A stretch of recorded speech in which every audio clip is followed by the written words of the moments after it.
Have you ever felt it? The strange, magnetic pull away from the world.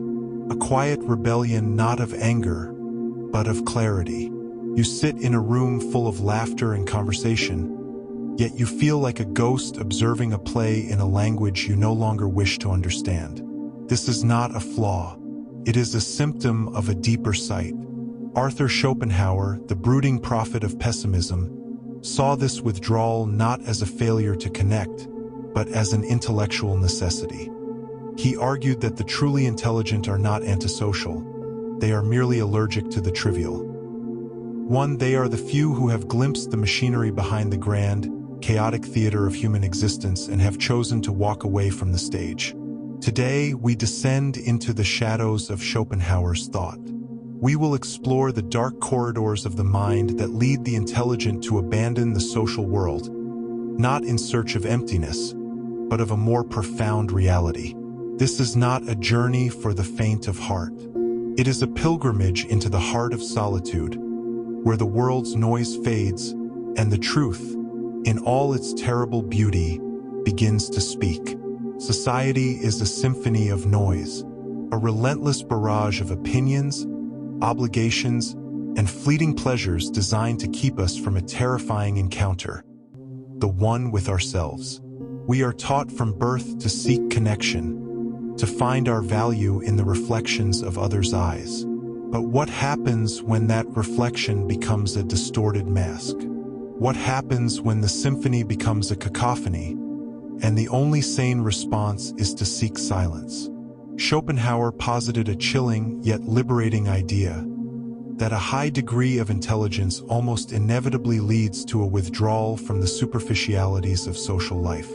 It is not an act of arrogance, but of self-preservation. The intelligent mind, with its heightened sensitivity, perceives the vast chasm between the world as it is presented and the world as it truly is.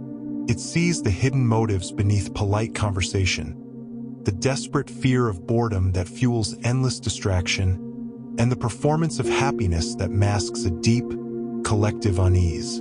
To such a mind, the constant hum of social life is not just a distraction. It is a form of psychic pain. The endless chatter about trivialities, the obsession with status and appearance, the ritualized interactions devoid of genuine substance, all of it becomes an unbearable weight.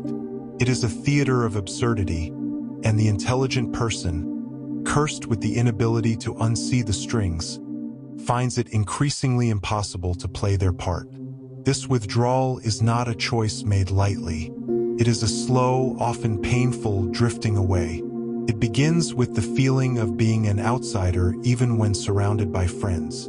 It evolves into a preference for the company of books and thoughts over the company of people who seem to speak a different language. And it culminates in the realization that true clarity can only be found in the stillness that society so desperately tries to fill. The noise of the world is a lullaby for the unconscious, but for the one who is beginning to awaken, it is a siren's call to shipwreck. The only refuge is the quiet island of the self. Noise, Schopenhauer wrote, is the most impertinent of all interruptions. He was not just speaking of the physical clamor of horse-drawn carriages on cobblestone streets. He was diagnosing a spiritual sickness, a terror of silence that has, in our modern age, metastasized into a global pandemic of distraction. The noise he despised was the sound of a humanity fleeing from itself. The intelligent individual suffers this noise with an acute, almost physical pain. For them, it is not merely an annoyance. It is a violation. Shallow talk, gossip, the endless recycling of unexamined opinions. These are not harmless pastimes. They are the sonic sludge that pollutes the ecosystem of the mind. While others may find comfort in this collective hum, the deep thinker feels it as a relentless assault on their clarity. Consider the digital age, a perfect manifestation of Schopenhauer's nightmare. Our lives are now mediated through screens that scream for our attention, algorithms that feed us a steady diet of outrage and triviality, and social platforms that reduce human connection to a performance for an invisible audience. We are drowning in information, yet starving for wisdom. We are more connected than ever, yet more profoundly alone. This is the curse of noise. It shatters concentration, murders contemplation, and makes deep, sustained thought all but impossible. The intelligent mind craves depth, nuance, and complexity. It yearns to follow a single thread of thought to its conclusion, to wrestle with the great questions of existence without interruption. But the modern world offers no such sanctuary. It demands that we skim the surface, that we react rather than reflect, that we consume rather than create. And so the withdrawal deepens. It becomes a conscious act of rebellion. Headphones become shields. Notifications are silenced. Social invitations are declined. It is a desperate attempt to carve out a small pocket of silence in a world that has declared war on it. This is not misanthropy. It's a fight for mental survival. For in that fragile silence lies the only possibility of hearing a voice that truly matters, one's own. The world makes a grave mistake. It sees a person who is alone and calls them lonely. This is a misunderstanding born from fear, the fear of being left with one's own thoughts.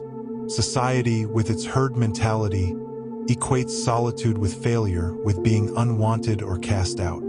But Schopenhauer teaches us to draw a sharp, definitive line between these two states. Loneliness is a poverty. Solitude is a richness. Loneliness is the pain of being alone when you want to be with others. It is a feeling of lack, an emptiness that craves external validation to be filled. The lonely person is a prisoner of their own neediness, constantly seeking distraction in the company of others to escape the unsettling silence within. Solitude, on the other hand, is the glory of being alone. It is a state chosen, not imposed. It is the conscious, deliberate act of withdrawing from the world to find something far more substantial within oneself. The person who embraces solitude is not lonely. They are in the best possible company. As Schopenhauer famously declared, a man can be himself only so long as he is alone, and if he does not love solitude, he will not love freedom. For it is only when he is alone that he is really free. For the intelligent mind, this freedom is everything. Solitude is the laboratory where ideas are born and refined. It is the temple where the soul is cleansed of the world's impurities. It is the vast, open space where the mind can finally stretch to its full capacity, unconstrained by the petty judgments and expectations of others. The masses fear this space. Their inner worlds are barren landscapes, and the silence only amplifies the emptiness. So they cling to each other, creating a collective noise to drown out the void. The thinker, however, has cultivated a rich inner world. Their mind is a vibrant ecosystem of ideas, questions, and insights. For them, being alone is not an absence, but a presence, the presence of their true, unadulterated self. They would rather be alone with their thoughts than feel alone in a crowd. To see the world with unusual clarity is to be perpetually at odds with it. The intelligent person is an unwilling witness to what Schopenhauer saw as the great, driving force of society, mediocrity. It is not an active evil, but a passive, suffocating fog that smothers individuality, courage, and truth. The herd, as both Schopenhauer and later Nietzsche would call it, operates on a simple set of principles: conform, consume, and do not question. Its values are dictated by the marketplace, and its morality is a matter of convenience. The goals are painfully transparent: the accumulation of wealth not for freedom but for status, the pursuit of pleasure as a mere anesthetic against the pain of existence, the desperate clinging to trends and social rituals as a substitute for genuine identity. The intelligent person sees through this charade. They see the CEO who preaches about passion but is driven by a hollow lust for power.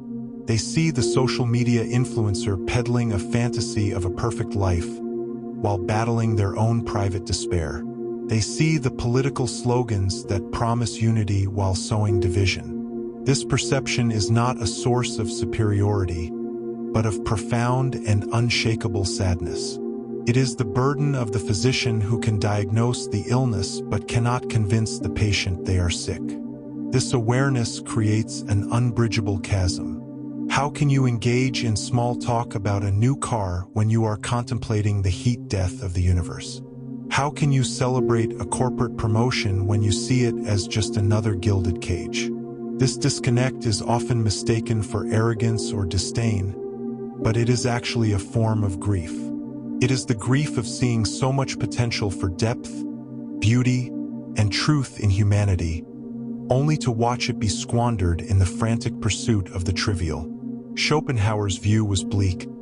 The more unintelligent a man is, he wrote, the less mysterious existence seems to him. For the herd, life is a simple equation. For the thinker, it is a cosmic riddle wrapped in a tragedy. This fundamental difference in perspective makes true communion all but impossible. The thinker is a foreigner in their own land, speaking a language the natives cannot or will not understand. The tyranny of mediocrity is that it demands you either join the dance of delusion or be cast out into the wilderness alone. For the intelligent, there is no real choice. There is a unique form of exhaustion known only to the deep thinker, the exhaustion of pretending. It is the immense psychological cost of feigning interest in conversations that feel like static, of smiling at jokes that aren't funny, and of nodding along to opinions that have been borrowed but never earned. This is the weight of shallow connection. For most, social interaction is a source of energy. It is a comforting ritual of mutual validation. But for the intelligent mind, it is often a drain. Their cognitive resources are finite, and spending them on superficial engagement feels like burning priceless manuscripts to stay warm. It's not just boring. It's a betrayal of the self. Depth craves depth. A mind that wrestles with complex ideas and feels the full spectrum of human emotion cannot be nourished by the thin gruel of small talk.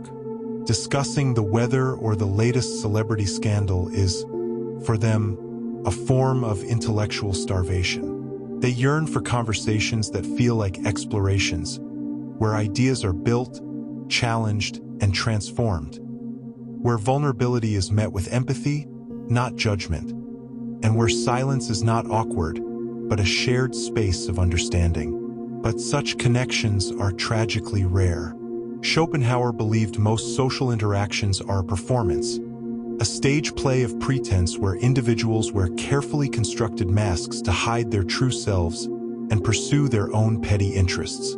Genuine connection is impossible when no one is being genuine. The intelligent person, who often values authenticity above all else, finds this performance suffocating.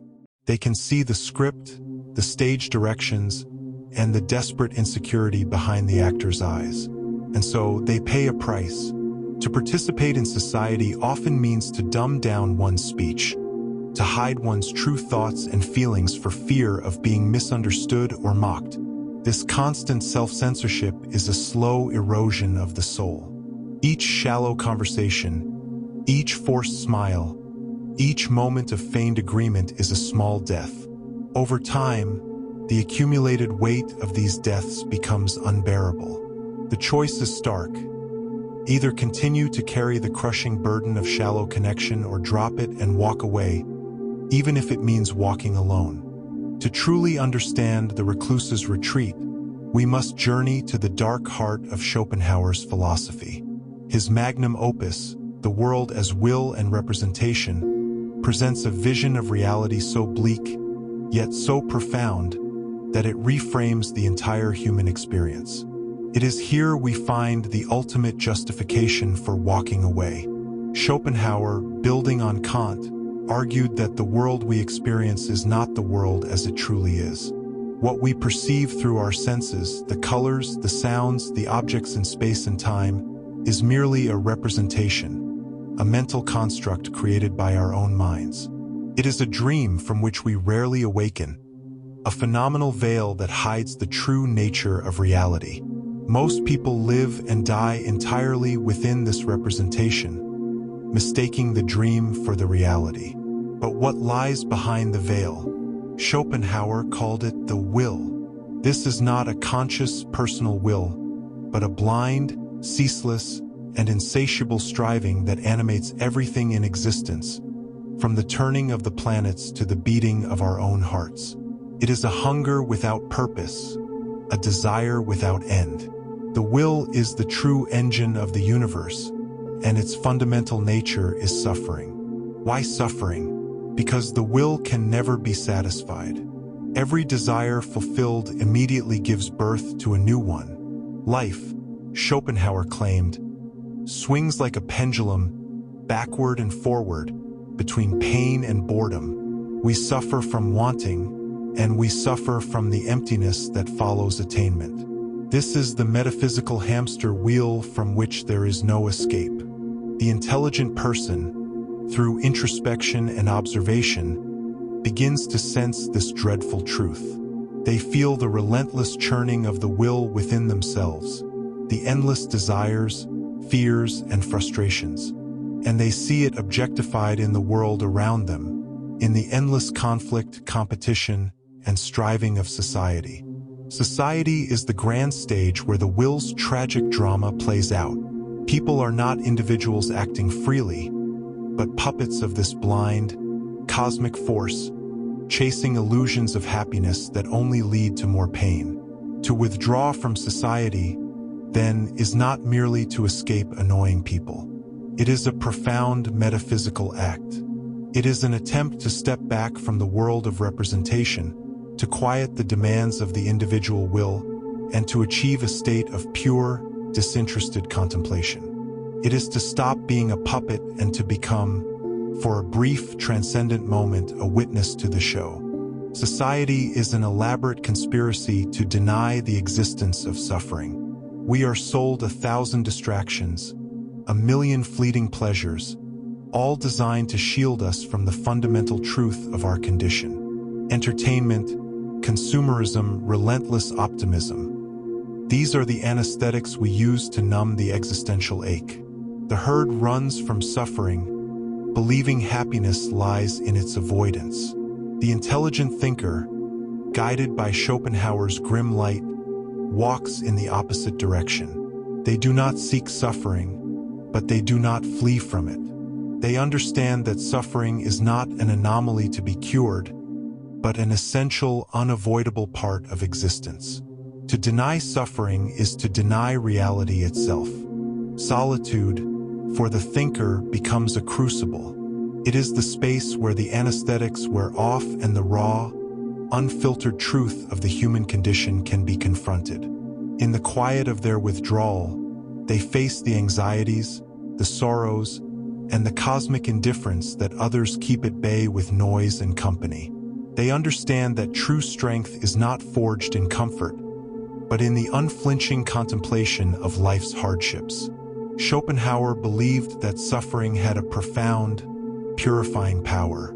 It is the fire that burns away the ego, the relentless clinging to personal desires that is the root of our misery.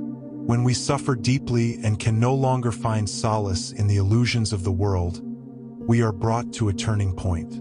We can either be destroyed by the pain, or we can use it to achieve a higher state of awareness. This is the dark alchemy of solitude. The thinker uses their isolation to stare into the abyss of suffering until the abyss stares back. And in that mutual gaze, something is transformed. The fear of pain is replaced by an understanding of its necessity. The frantic struggle of the individual will begin to subside, replaced by a calm, resigned compassion for all beings who are trapped in the same cycle of striving and suffering. Society offers a comfortable lie that you can be happy if you just buy the right product, attend the right party, or earn the right amount of approval. The solitary thinker discovers a difficult truth, that peace is found not by escaping suffering, but by understanding it so completely that it no longer has power over you. The withdrawal from society, in its final and most profound stage, is not an act of anger or despair. It is an act of liberation. Schopenhauer, deeply influenced by Eastern philosophies like Buddhism and Hinduism, saw the ultimate path to peace not in changing the world, but in renouncing it. This is the power of asceticism. For most, the word asceticism conjures images of self-flagellation and grim deprivation. But in Schopenhauer's philosophy, it is something else entirely. It is the ultimate expression of wisdom. It is the realization that the entire game of worldly striving for wealth, for love, for fame, for happiness is rigged. The only way to win is to stop playing. The intelligent person, having seen through the illusion of the representation and felt the ceaseless torment of the will, arrives at a monumental insight. Every desire satisfied is merely a seed for future suffering. The only true freedom, therefore, lies in the denial of the will to live itself. This is not a call for suicide, but for the extinction of the ego and its endless cravings. This renunciation is a quiet, internal revolution. It is the conscious decision to stop seeking fulfillment in the external world. The ascetic thinker voluntarily relinquishes the attachments that bind others to the wheel of suffering. They find a strange and sublime peace in wanting nothing. The insults of others cannot harm them, for they have no ego to defend. The loss of possessions means nothing, for they have no attachment to material things. The lure of pleasure holds no power, for they have seen its fleeting and illusory nature. By renouncing the shallow pleasures that society offers, they taste a freedom that is unimaginable to the herd. It is the inviolable peace, bliss, and sublimity that comes from cutting the thousand threads of willing that drag us through life in constant pain. This is not an empty, nihilistic state. On the contrary, Schopenhauer describes it as a state of pure, will-less contemplation, where the individual dissolves and becomes an undimmed mirror of the world. This is the ultimate paradox. The person who gives up everything gains everything. By quitting the frantic social world, they find a connection to the universal essence of reality. Their withdrawal is not an end, but a transcendence. They have walked out of the prison of the self and into the boundless freedom of the void. The person who walks away from the tribe commits the ultimate transgression. They are a living, breathing refutation of the tribe's values. Their very existence is a quiet accusation. Society, built on the premise of collective agreement and mutual dependence, does not know what to do with the one who needs neither. And so, it reacts with its most primitive emotions, fear and hostility. The recluse is a mirror in which society sees its own shallowness reflected, and it does not like the image. Their contentment in solitude is a threat to the frantic sociality of the masses. If one can be happy alone, it implies that the endless parties, the networking, the desperate search for approval, might all be a meaningless charade. This is a terrifying thought for those whose entire identity is built upon social validation.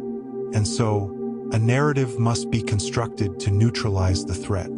The solitary individual is labeled arrogant, believing themselves to be superior. They are deemed cold and unfeeling, incapable of human connection. Or they are pitted as sad, lonely failures who simply couldn't make it in the social world. Any explanation will do, as long as it dismisses the possibility that their choice was a rational one, born from a deeper insight. The fear goes deeper than mere social anxiety. The recluse represents the unknown. They operate on a different set of principles. They seek a different kind of prize. They have access to a world of thought and experience that is closed to the conformist. This makes them unpredictable and therefore dangerous. The herd fears the wolf, but it also fears the shepherd who stands apart, watching from the hill. The intelligent person who withdraws must be prepared for this backlash. They will be misunderstood. Their motives will be questioned. Their peace will be mistaken for bitterness. They become a ghost in the social machine, a mysterious and unsettling presence that reminds everyone of the path not taken. Their silence is louder than any shout, for it speaks of a freedom that the tribe both craves and fears in equal measure. They are the heretic who has found a different kind of God, and for that, they can never be forgiven. We arrive, at last, at the end of the dark path, and here, in the heart of the void, we find not despair, but the highest and most absolute form of freedom. Schopenhauer's ultimate vision is not a retreat from life, but a retreat from the illusions that imprison it. The intelligent person does not quit life. They quit the performance of it. The journey that began with the pain of social alienation has culminated in a state of transcendent peace. The noise of the world has faded to a distant echo. The tyranny of mediocrity has lost its power. The weight of shallow connection has been cast off. The relentless striving of the will has been stilled. What remains is a pure, untroubled awareness. This is the dark gift of walking away. It is the realization that the universe of the mind is infinitely more vast and fascinating than the small, claustrophobic world of social ambition. It is the discovery that true self-sufficiency is the only bedrock in a world of shifting sands. It is the freedom to think your own thoughts, to feel your own feelings, and to forge your own meaning in a universe that offers none. This is not a path for everyone. It is a lonely, arduous, and often misunderstood road. It requires the courage to be different, the strength to endure isolation, and the wisdom to find richness in what others perceive as emptiness. But for those who are called to walk it, the destination is nothing less than liberation. The intelligent person who has embraced solitude has not become less human. They have, in a sense, become more so. They have stripped away the artificial layers of social identity and come face to face with the raw, mysterious essence of consciousness itself. They have traded the fleeting warmth of the campfire for the cold, clear light of the stars. And in that light, they see not what they have lost, but all that they have gained: a universe.